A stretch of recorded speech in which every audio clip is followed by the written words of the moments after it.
Hi everyone, and a very warm welcome to my first ever YouTube video.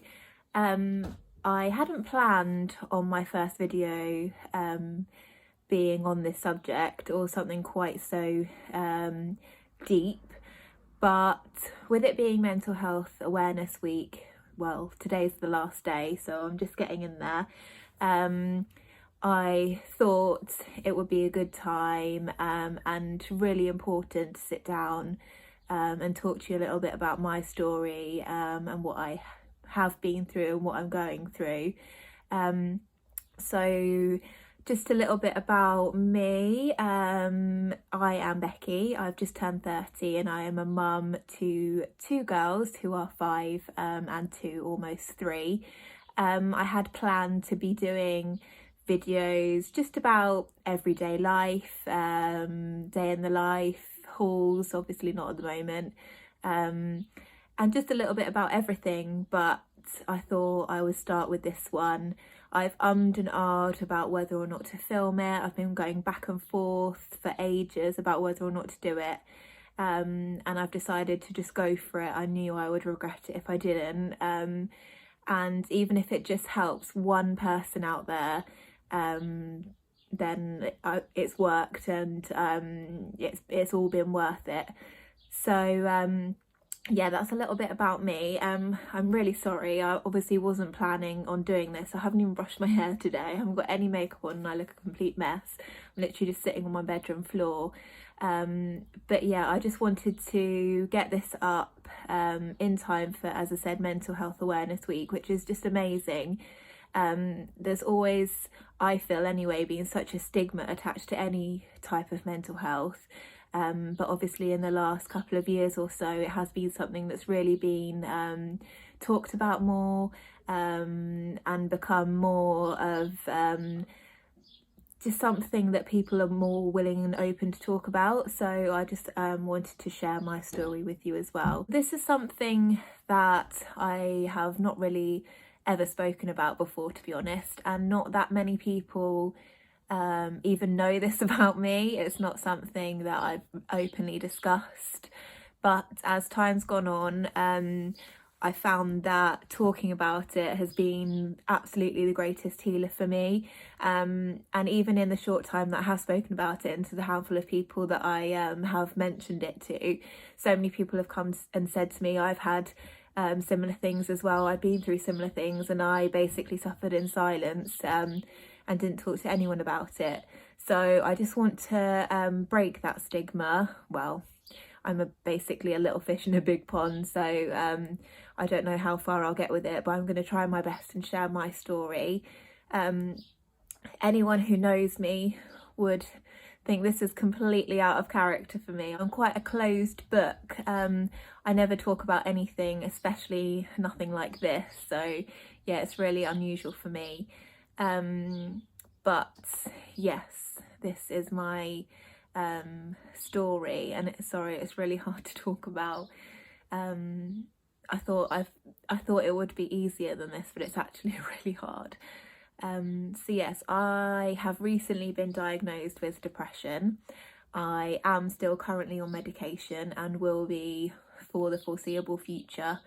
I was diagnosed in March, so 2 months ago, and I have been told that I'll be on medication for at least 6 months, and I feel so much better already. It's just amazing how much better I feel. So yeah, medication along with talking about it, which is something that the doctor suggested I do, and I'm not sure he quite meant Instagram and YouTube, but it seems to be working for me, so this is why I'm here. So it started, going right back to the beginning, it started quite a long time ago, not long after the birth of my second daughter, Aoife, in July 2017, so nearly 3 years ago. And as I say, she's my second, so I wasn't a first-time mum, didn't think I had anything to worry about, had a pretty straightforward pregnancy. It was quite easy. Birth was really quick. I felt amazing afterwards. It was so completely different to my first birth. I just felt so good afterwards, and thought, yeah, that was like, I feel brilliant. I've got 2 kids now. I was like up and about. I think I went to my friend's house with 2 children on my own when she was like 2 days old, and they just thought I was all crazy. But I felt absolutely amazing. But it was not long after that that it all came crashing down for me. And I know that's quite unusual, and most people feel like down and have the baby blues straight away, which is really common, and that continues. But it wasn't like that for me. I felt amazing for probably like the first 2 weeks or so. I literally had no history of mental health or anything. When I was growing up, I was fine, didn't have anything. Even with my first Esme, I felt fine, didn't feel, well, obviously apart from the normal new mum, overwhelmed, feeling down sometimes. It wasn't anything compared to this. So this was all completely new to me, and it threw me a lot because I thought, I've done it before, I've had a child before, I know what to expect. But it wasn't, it was just a completely different experience. Aoife was once described as a difficult baby by a health visitor. I think that was when she was about 6 weeks old. So as I said, for the first 2 weeks it was great. And slowly things started to unravel. She didn't sleep. We had quite a few issues with her, and in the end she was diagnosed with CMPA, so a milk allergy. But that didn't come till much later down the line. I think she was about 5 months old, and I basically diagnosed her myself because we had such an awful time with her. Yeah, she never slept, and when I say she never slept, like, she didn't nap, she wouldn't take a dummy, and it was just really hard. So I think the first factor was sleep deprivation, and it just started the spiral. And yeah, so I just need to gather my thoughts. And it was just all triggered by sleep deprivation. But as well as that all going on, we had lots of other issues as well, which I'll briefly touch upon. So I obviously had a toddler to look after as well. Esme was 2 years and 8 months old when Aoife was born, so I had her to look after. Dec went back to work after he only had a week off of work, so I was on my own with both of them practically straight away. And whilst I was on maternity leave, we had huge financial issues. We got into debt, a lot of debt, and it resulted in us actually having to move back in with my parents. So it was me, Dec, my husband, and 2 children. We've got 2 dogs as well, so we all we were renting a house at the time, and we just could not afford to pay our rent. So yeah, we had to move back in with my parents, and that was like the ultimate failure, for me anyway. Obviously no one else would think that it was, but for me, and in the state of mind that I was in, yeah, it was just failure. Like, I had my own family, and we couldn't even provide for our children. So yeah, that was really hard. And the next thing to happen was we actually got married in that time as well. So Aoife was 10 weeks old when we got married. It was something that was planned way before I fell pregnant. We hadn't even planned for her, probably like 18 months or more before. So yeah, she was born in the July and we got married on the 1st of October, so she was 10 weeks old. And what was supposed to be such a happy time just wasn't. It was actually horrendous. I didn't fit into my dress. I bought a dress way in advance my dream dress, and I couldn't fit into it, so I had to go out and panic buy another dress just off the shelf, which was lovely, but it wasn't my dream dress. So that was really, really hard. We didn't have a honeymoon, and the money that we received in wedding gifts we had to use to pay our rent. I don't know if many people know that, but that's how bad it was. So yeah, it just was like a spiral of events, and it was just one thing after another. So it was obviously triggered by Aoife, and it was just a downward spiral. And sorry, I'm like toing and froing, but there's just so much that I just want to get it all in, and I'm just trying to like remember things as I go, because it's just all a bit of a blur, to be honest. And I've tried, it was so long ago that I've just tried to kind of erase it from my memory, because it was obviously such an awful time. So we were back living with my parents, which was fine. Aoife was still not sleeping or anything like that, so it was really hard. And we were actually only there for a couple of months, and then we moved out into a flat in the same village as my parents. And in hindsight, I wish we hadn't. It was just awful. We couldn't, again, still really afford it, but it was just pride. I didn't want to be living with my parents anymore. And it was just getting too much, so we moved into this flat, and the neighbours basically had it in for us from the day we moved in. They complained about Aoife crying, they complained about our dogs, they complained about our parking, literally whatever there was to complain about. Even if there was nothing to complain about, they complained. But the worst thing about it was they never complained to us, they complained to our landlord, and our flat was above the shop, and the landlord owned the shop downstairs. So they would go, speak to the landlord and complain. They never ever, even now, have never ever said a word to us about it. So we would see them out and about. There was obviously a shared car park, so we'd see them and they never said anything.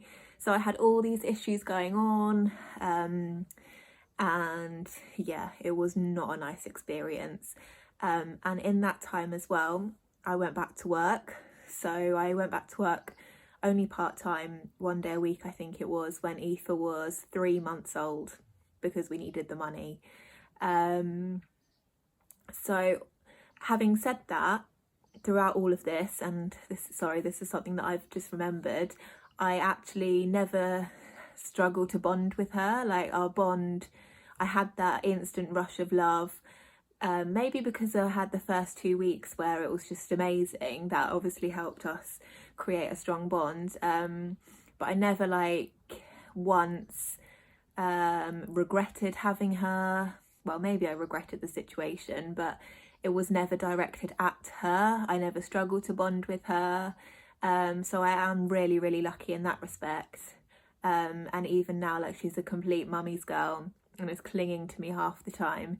So I am really, really lucky that we do have that bond. So yeah, I went back to work when she was 3 months old. A little bit later down the line, I also got a part-time job in a pub down the road because we needed the money again. So I would be working till 2 o'clock in the morning. So I'd work till 2 o'clock in the morning, and I would come home from work and I would hear her crying. So I would literally have no sleep. I'd be up all night working, come home, be up all night with her, and it was so hard. And I actually only lasted there a couple of months because it was just horrendous.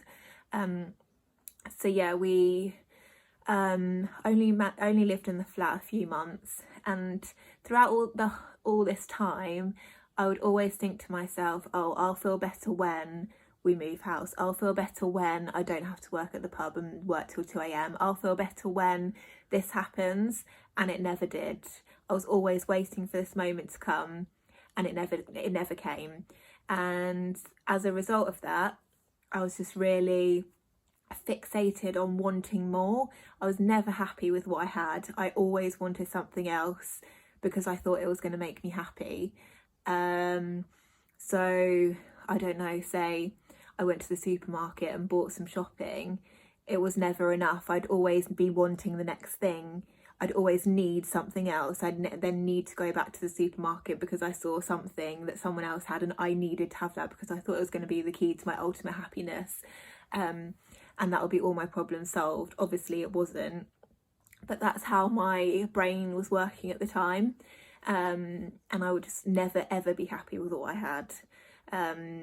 Because I thought I would be happier if I had just something else, or it was literally anything and everything. I convinced myself we needed a new car because that was going to make me happier. Literally the tiniest, silliest of things, I always needed something else. And throughout all of this, I would just get so frustrated because I was literally always searching for something to make me happy, but it just never came. And I would take my frustration out on Deck, mainly my husband. And I wouldn't say I was aggressive, but I would just get so frustrated. I would just lash out, throw things, literally just like verbally, be just horrible, and I'm so ashamed.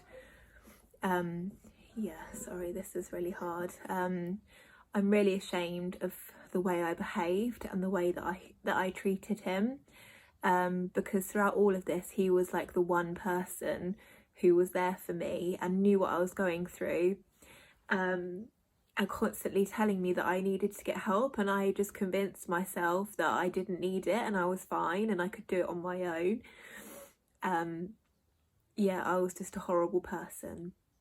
And I don't think he's going to watch this, but if he is, then I'm so sorry, and he knows all of this. We've had this conversation several times, but I was just not a nice person. So that was one of the things that I had to deal with as well. So going back, sorry, I'm flitting between things again, but it's like a chronological thing, and as well as the way I was feeling, because that was just going on for such a long time.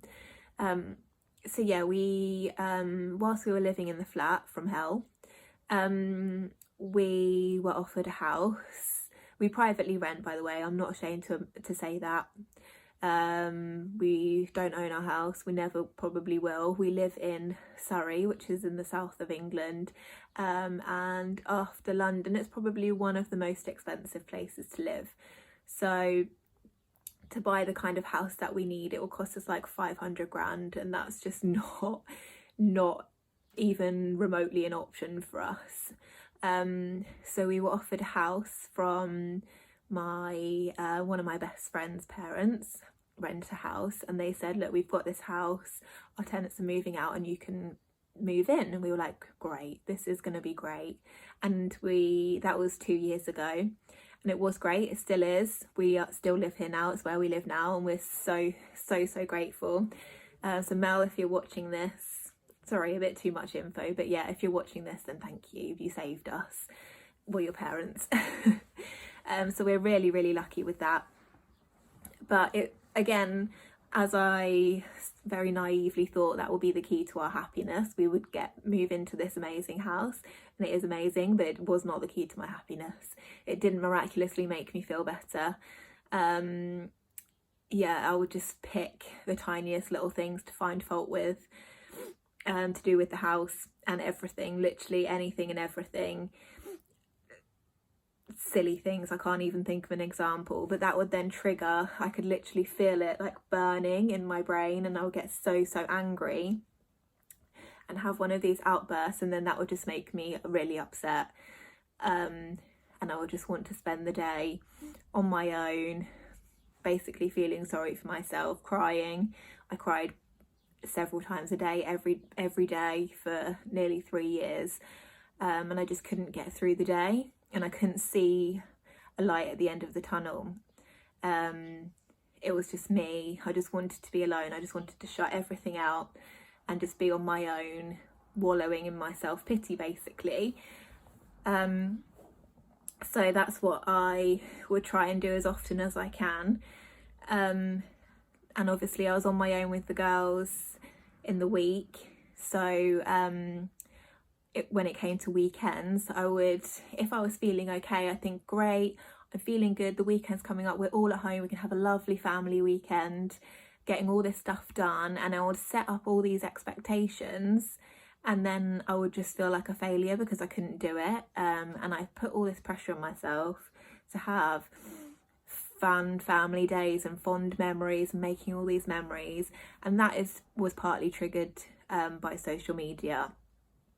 And social media, I've had a love-hate relationship, it's fair to say, with social media, Instagram in particular.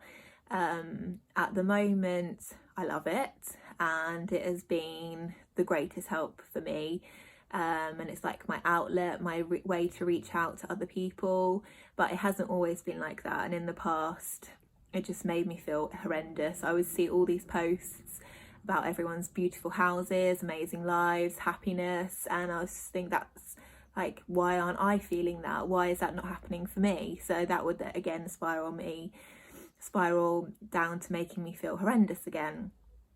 And I know, and I even knew then that it wasn't real life.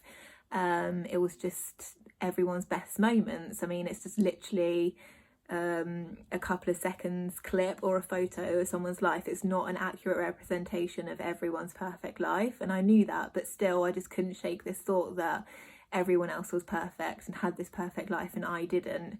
So that was another factor that contributed to it. So this went on for, well, nearly 3 years.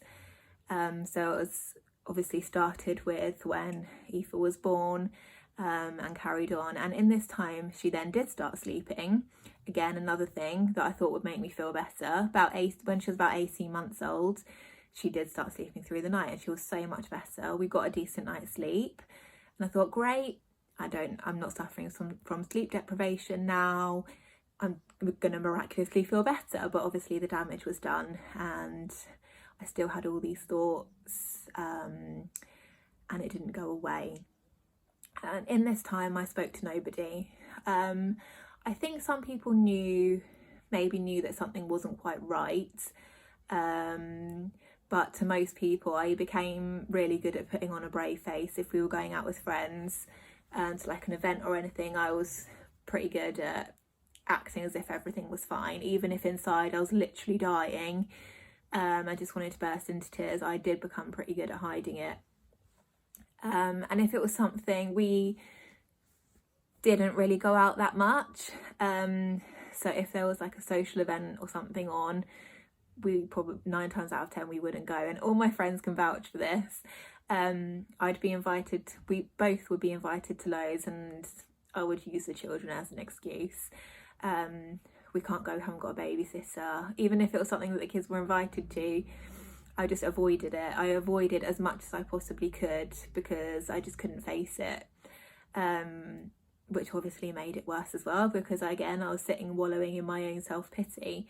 So yeah, that didn't help. So yeah, this cycle just went on and on and on and on and on, and for me it all came to a head on Mother's Day this year. So 2 months ago, we're in May now, it was in March, and obviously Mother's Day is supposed to be a really happy day, again triggered by social media, seeing all these posts, and it was on a week where we didn't have a lot of money, so I didn't have a card, I didn't have flowers, I didn't have anything, which I obviously completely understand, like I don't expect anything, but for me that was like an ultimate failure. Like I'd failed as a mum, they didn't get me anything, and it sounds so selfish because I didn't get a card or anything. I was like, I failed, like they don't care about me, I've got nothing, like why am I even here, I'm a rubbish mum, I failed, like that's it. And this is really hard to say, and I've only ever told one person about this, and that's the doctor. And I did think about ending my life on that day. I ran a bath, and I thought, if I just go under the water, it will take all my problems away. So I did go under the water, and I obviously didn't go through with it. I thought, no, it was my children that kept me here. And I thought, if I just end my life, I've ended my children's lives as well. I've left them without a mother. It's just the selfish way out. So that was the start of me realising that I had a serious issue and I needed to get help. I couldn't do it on my own. I forgot to say that in that time as well, I would literally try anything and everything to make me feel better. So I got Fern Cotton's Happy Book, which is very good, and I would definitely recommend this, but it wasn't the key to my ultimate happiness, obviously. I tried yoga, mindfulness, meditation, you name it, I tried it. Exercise, I did couch to 5k, healthy eating, but all these things would last for a couple of days and then it would just return back to how it was. There was nothing that ultimately cured me. Obviously there wasn't. Nothing would make me feel better. So yes, along with my incident on Mother's Day, obviously it got so bad that Dec then told my mum how bad things were. And I'm so thankful that he did, because I wouldn't have got help without that. Again, this is really hard for me to say, sorry. My mum's like my hero. She practically raised us on her own. She did raise us on her own from when I was 12. She's my hero. She's super mum, super nana. And yeah, she's amazing. She's like so strong. She's been through so much and she's so strong. So for me to come out and say, I think I've got an issue, I think I've got depression and I need help, I feel like I've failed. And I know if she watches this that she's going to think I'm an idiot and I haven't failed, and she's told me that, but that's how it feels in my mind. And she's like so strong, and for her to see me like this, and for her to see me so weak, it is like I failed her and I'm weak, which I know is not right, and I know it's completely untrue, but that's how I felt, and I didn't want her to think less of me. I didn't want her to think that I failed. So yeah, that's why I didn't seek help sooner. I think I was ashamed. I didn't want people to think I was weak and a failure. And if you're going through this now, please, I want you to know that getting help is not failing. It's the ultimate sign of strength. Strength that you have recognised that you need help. You can't do it alone. Not many people can. Even the strongest of people probably can't do it on their own. So by recognising that you need help is the ultimate sign of strength. So yes, if you are feeling like this now, you're not weak, you're not alone. And there will be an army of people waiting to help you. Even if you think that they're the least likely people to help you, they will be your biggest supporters. So yeah, for me, when my mum came and said to me, Dex told me everything, and I think you need to get some help, and I just broke down crying, because I was relieved. I was relieved that someone had recognised and told me that it was okay, that I could get help and I couldn't do it on my own. So obviously this was at the start of lockdown, so I couldn't go to the doctors, and that probably helped, to be honest. I had to have a phone appointment with the doctor. It wasn't face to face, and that really did help, because it meant I could just talk. I didn't have to see anyone. And he diagnosed me over the phone and said straight away, you've got depression. I told him everything. He said, you've got depression, you need antidepressants. So I started those, and I am still on them. And he said it wouldn't be a magic pill that would make me feel better, but I would feel like the cloud has been lifted and the fog has been lifted, and that's exactly how I feel. I feel so much better. I feel like me again.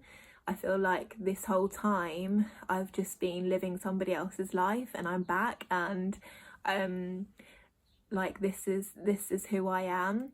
So if anyone is following me on Instagram, you may see that I've become much more active, documenting my life, sharing more about my family, and people probably think I'm crazy because that was never me before. As I said, I was always a closed book, never discussed anything, was probably quite like socially awkward, I would describe myself as.